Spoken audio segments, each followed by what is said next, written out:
Monsieur Bavouri, bonjour. Bonjour. Vous êtes décrit comme le numéro 2 presque du parti de M. Cellou Dalein Diallo.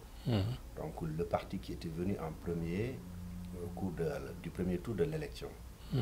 Aujourd'hui, après ce qui s'est passé en Guinée, ce qu'on a présenté comme tentative d'assassinat du président, vous êtes indexé du doigt. Avez-vous quelque chose à voir avec ça? Bon, pratiquement, la première des questions, c'est s'assurer de la véracité de cet attentat. Vous savez, l'histoire de la Guinée est jonchée de ce genre de mascarade. Sous Sékou Touré, c'était la théorie des complots permanents.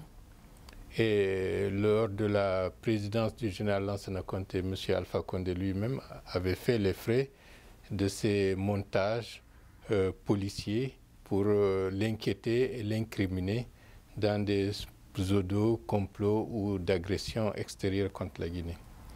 Malheureusement, lui aussi, il reprend les mêmes habitudes et les mêmes scénarios pour incriminer des personnes ou des forces militaires qui sont relativement critiques à son égard.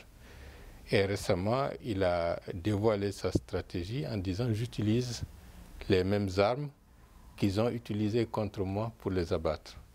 Donc, de ce point de vue, je ne crois pas à la véracité de cette tentative d'assassinat. Plus précisément, vous voulez dire que c'est le président Condé et ses alliés qui ont fomenté ce complot? Ça, j'en suis persuadé. Parce qu'il n'a pas prouvé qu'il y a une réalité de cet attentat. Imaginez-vous pendant 2 heures qu'à Conakry qu'il y ait des échanges de tirs avec des armes lourdes et que le bâtiment reste debout, c'est assez paradoxal. Et que le principal camp militaire est à 10 minutes du lieu d'habitation de M. Alpha Condé. Et que ce camp n'a pas bougé, cela veut dire qu'il y avait quelque chose qui était bien ficelé pour accréditer une thèse qui n'est pas du tout bien réfléchie et qui montre que ça manque de crédibilité. Justement, le président Alpha Condé semble dire que c'est pour ne pas agir avant d'avoir des preuves qu'il a interdit votre arrestation au moment des événements et que c'est pour ça qu'il laisse la justice prouver que c'était un complot. Que répondez-vous à... Non, je m'inscris en faux contre ces allégations. D'abord, le mardi matin à 9h, entre 9h et 10h, un individu s'est présenté à mon domicile et a discuté avec le gardien. Comme j'étais à l'intérieur, je les ai aperçus. Par curiosité, je suis sorti pour m'enquérir de quoi s'agissait-il. Il me dit que c'est quelqu'un qui a rendez-vous avec moi. Il part rechercher un de ses amis pour venir me parler d'un projet. Interloqué, je me suis dit, ça ne sent pas bon puisque je savais que je n'avais pas de rendez-vous ce jour-là. J'ai pris mon sac et mes sandales et je suis sorti de la maison en leur disant, quiconque vient ici, dites-lui que je ne suis pas là. Et 10 minutes après, le quartier était investi par des individus en civil et qui me cherchaient parce que j'ai pris la précaution d'appeler à la maison pour savoir est-ce que je n'avais pas pris des mesures, disons, conservatoires trop rigides, mais ils m'ont dit que des gens sont en train de me rechercher et sont en train d'interroger les voisins. Et à partir de ce moment-là, je me suis éloigné de mon quartier. Et je suis allé dans un autre quartier de Conakry. La même nuit, 30 militaires sont venus dans mon domicile. Ils ont pillé la maison, ils ont détruit ce qu'ils avaient à détruire, ils ont le plafond et tout, ils se sont mis à casser, à rechercher je ne sais quoi, des armes paraît-il. Et ils ont piqué le véhicule, la 4x4 qui était là-bas, et ils ont menacé les personnes qui habitaient chez moi. Donc, lorsqu'il dit il m'a laissé partir, c'est faux. Parce que les individus qui étaient venus entre 9h et 10h chez moi, qui étaient suffisamment nombreux et qui étaient en civil, ce n'était pas pour venir me chanter des louanges qu'ils s'étaient présentés. Et j'ai eu la chance d'avoir le flair de quitter rapidement la maison pendant qu'il est temps. Sinon, aujourd'hui, je suis sûr que je ne serais pas en vie. Donc vous pensez qu'ils étaient venus pour vous assassiner? Et ça, j'en suis persuadé, parce qu'une arrestation en bonne et due forme devrait être dirigée par des officiers dûment identifiés comme tels, mais des loupards comme ça peut être un règlement de compte. Après, on dira que c'est dans ces moments d'effervescence qu'il y a eu des dérapages, des dégâts, on allait dire des dégâts collatéraux, et il n'y aurait jamais eu la vérité sur cette affaire. Donc, selon vous, vous n'êtes pas le dirigeant du parti. Il y a M. Cellou Dalein Diallo. Pourquoi ils vous ont ciblé à ce point? Et je suis l'un des fondateurs du parti. Ella Cellou est le président du parti 2007. Depuis pratiquement 20 ans, à l'intérieur du pays, nous sommes de l'opposition. Je connais très bien M. Alpha Condé parce que l'UFDG et le RPG ont cheminé ensemble dans l'opposition. Et par le passé, nous avons eu à mener des luttes contre les anciens pouvoirs sur la base de valeurs démocratiques. La liberté d'expression, le respect des droits de l'homme et des libertés dans le pays. Sous le général Lansana Conté, sous le régime militaire, et j'ai été le président de la commission d'organisation de la manifestation du 28 septembre 2009. Par rapport à tout ça, il sait, je sais, il sait qui je suis. J'ai eu très tôt à comprendre, après l'investiture de M. Alpha Condé, qu'il a une politique qui est dangereuse pour les libertés et pour le respect, disons, des valeurs démocratiques. La violation de la Constitution, sur beaucoup d'aspects, sont l'axe. Bon, par rapport à la question concernant la CENI, il cherche et il a mis la CENI sous la tutelle du ministère de l'Administration du Territoire, alors que l'indépendance de la CENI est consacrée par la Constitution.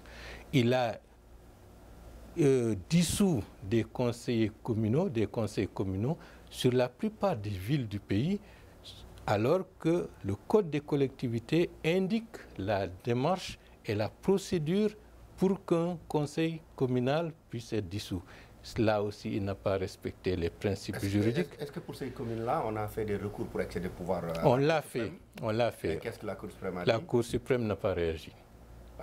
Comment se fait-il que cette Cour suprême, si je comprends bien, était déjà en place avant Elle était déjà en place avant l'arrivée de M. Alpha Condé, et je pense qu'elle a poursuivi dans la même dynamique qu'elle se comportait auparavant.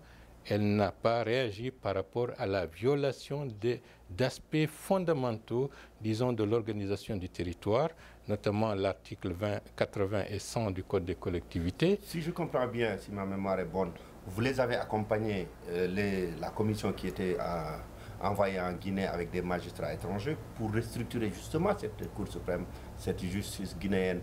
Donc, ils ont installé des gens de Alpha Condé après coup ou... Non, à ma connaissance, il n'y a pas encore eu de changement dans la composition des membres de la Cour suprême.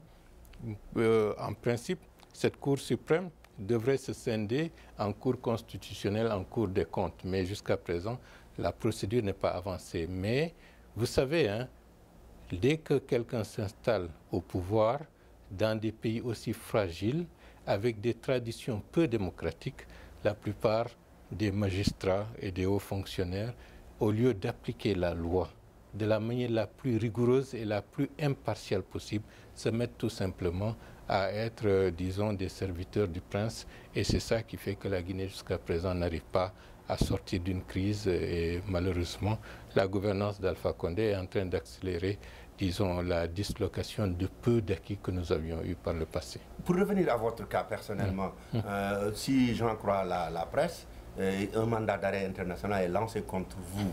Est-ce que vous vous sentez en sécurité, même en Occident? Vous savez, la sécurité, on n'est nulle part certain dans l'absolu d'être en sécurité. Mais j'ai confiance et je crois en Dieu. C'est pour cela que j'ai pu échapper à ce que M. Alpha Condé voulait faire le 19 juillet contre ma personne. Je suis resté 10 jours à Conakry avant de pouvoir m'exfiltrer et sortir du territoire national. Là aussi, sur le plan des procédures, il n'a pas respecté les procédures. L'Interpol, la police internationale, ne s'occupe pas des questions qui relèvent, disons, des problèmes politiques à l'intérieur d'un pays. Et de ce point de vue, l'Interpol ou la police internationale ne fera absolument rien du tout contre ma personne. Ceci dit, le fait de faire ça traduit dans une certaine mesure de l'amateurisme et un peu de sens de responsabilité, parce qu'ils doivent savoir que le monde est régi selon des règles et ce qui peut se passer à Conakry ne peut pas l'être sur le plan international. Mais à plusieurs reprises, le président Alpha Condé a directement accusé le Sénégal et la Gambie pour d'être tout au moins complices de ce qui s'est passé. Et quelles sont vos relations avec ces deux pays, avec les dirigeants de ces deux pays? À titre personnel, je n'ai pas de relation avec les chefs d'État du Sénégal et de la Gambie. Mais j'ai beaucoup d'amis qui sont des collaborateurs, notamment du président sénégalais et des gens qui se retrouvent dans la classe politique sénégalaise, puisque toute ma scolarité primaire et secondaire a été faite au Sénégal. Donc de ce point de vue, je me sens chez moi au Sénégal.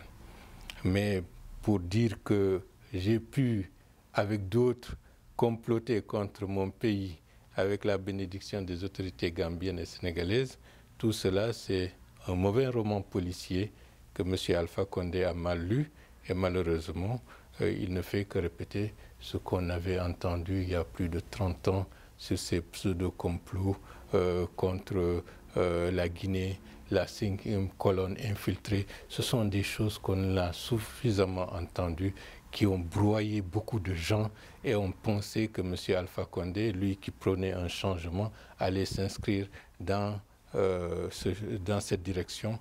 Malheureusement, c'est un homme du passé et il reste encore dans le passé avec les méthodes les plus rétrogrades et ce que notre histoire a connu. C'est dommage.